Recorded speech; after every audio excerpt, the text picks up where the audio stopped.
सूरत महानगर पालिका के चुनाव की तैयारी में भाजपा जुट गई है। यही वजह है कि चुनाव के कुछ माह पूर्व मनपा के 431.32 करोड़ और सूडा के 82.32 करोड़ रुपए के विकास कार्य का मुख्यमंत्री विजय रूपाणी ने लोकार्पण और भूमि पूजन किया। सूरत आए मुख्यमंत्री ने घोषणा की कि अबवा और उबराट के बीच प्रस्तावित ब्रिज को मंजूरी दे दी गई है। लगभग 200 करोड़ की लागत से बनने वाले इस ब्रिज के बनने से उबराट और अबवा के बीच की दूरी 42 किलोमीटर से कम होकर अब 12 से 13 किलोमीटर रह जाएगी। स्थानीय लोग पिछले 5 साल से इस ब्रिज के निर्माण की मांग कर रहे थे। अब जबकि मुख्यमंत्री रूपाणी ने इस ब्रिज के निर्माण की घोषणा कर दी है, तो आसपास के क्षेत्र का विकास भी तेजी से होगा। उल्लेखनीय है कि 2015 में राज्य सरकार से अबवा उबराट ब्रिज की मंजूरी मांगी गई थी। तब राज्य सरकार ने इसके लिए 10 करोड़ बजट देने की घोषणा की थी, लेकिन उसके बाद मामला ठंडा पड़ गया। इस ब्रिज के निर्माण में राज्य सरकार और सूरत मनपा 50-50% खर्च करेगी। ब्रिज 1.8 किलोमीटर का होगा। एक अनुमान के मुताबिक बिग बाजार से डूमस 11 से 12 किलोमीटर के अंतर पर है। वहीं नए ब्रिज के निर्माण के बाद अबवा से उबराट भी 12 से 13 किलोमीटर रह जाएगा, जो फिलहाल 44 किलोमीटर के आसपास है। आसान शब्दों में बताए तो एसडीजेएन स्कूल से 5 किलोमीटर बाद 1.8 किलोमीटर का ब्रिज बनेगा। उसके बाद 5-6 किलोमीटर पर उबराट आ जाएगा। दूरी कम होने के कारण उबराट ब्रिज पर भी पर्यटक जा सकेंगे। मुख्यमंत्री विजय रूपाणी ने शनिवार को सुबह अडाजन स्थित संजीव कुमार ऑडिटोरियम में तमाम विकास कार्यों का लोकार्पण व भूमि पूजन किया। भारतीय जनता पार्टी हमेशा चूंटणी वखते जागती नथी। अमे सतत संगठन और सरकार डे टू डे कार्यान्वित होय छे। संगठन पण तैयार छे चूंटणी माटे। सरकारे पण चूंटणी पंच जे निर्णय करे ज्यारे करशे त्यारे तैयार छीए। ताजेतरमां ज 8 चूंटणीना परिणामों ए स्पष्ट देखाड्युं छे के गुजरातनी जनतानो शुं मूड छे, એટલે અમે તો તૈયાર જ છીએ।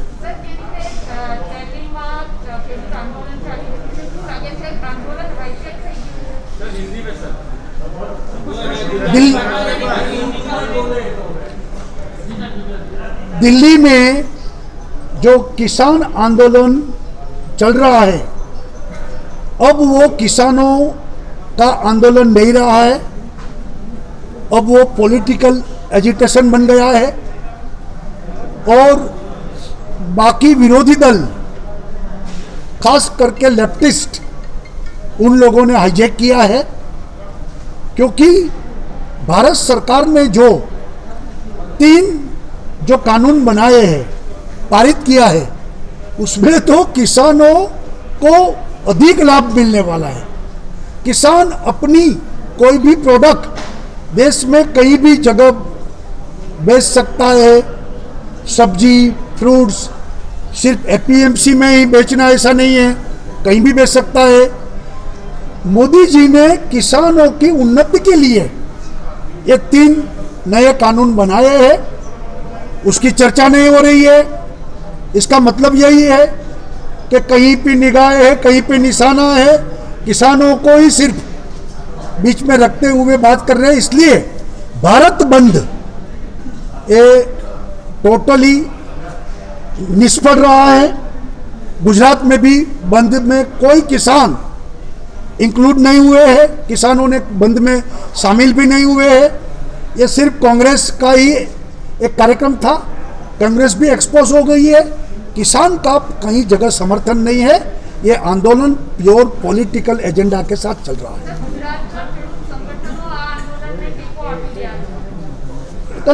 ए बधु कहूं छूं ने कि राजकीय एजेंडा साथे छे। कोई खेडूतो आमां नथी। खेडूतो खुश छे। खेडूतो तो आ 3 कायदाओथी खूब आनंदित छे।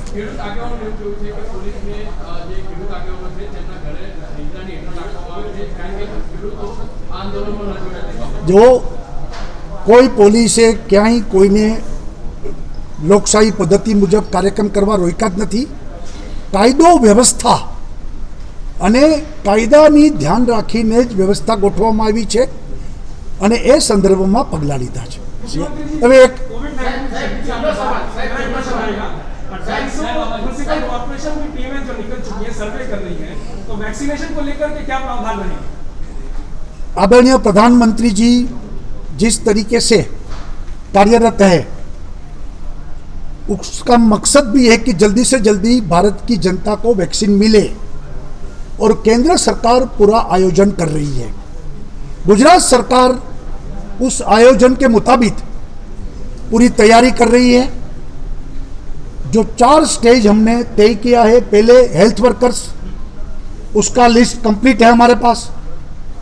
दूसरा, जो कोरोना वॉरियर्स हमारे जो कर्मचारी है, पुलिस से लेकर म्यूनिसिपालिटी के सफाई कामदार, उसका लिस्ट भी रेडी बन गया है। तीसरा, जो पूरे गुजरात में 50 साल से अधिक उम्र वाले हैं, उनका लिस्ट बन रहा है। घर घर जाकर कॉरपोरेशन और पंचायतों में सब लोग हमारे कर्मचारी जाकर उनका लिस्ट बना रहे हैं। और चौथा, जो 50 के नीचे है लेकिन कोमॉर्बिड्स है, गंभीर बीमारी से पीड़ित है, उनका भी लिस्ट बन रहा है। और जब भारत सरकार जिस तरीके से जिस क्वांटिटी में वैक्सीन भेजेगी उसी मुताबिक हम उसको डिस्ट्रीब्यूट करेंगे।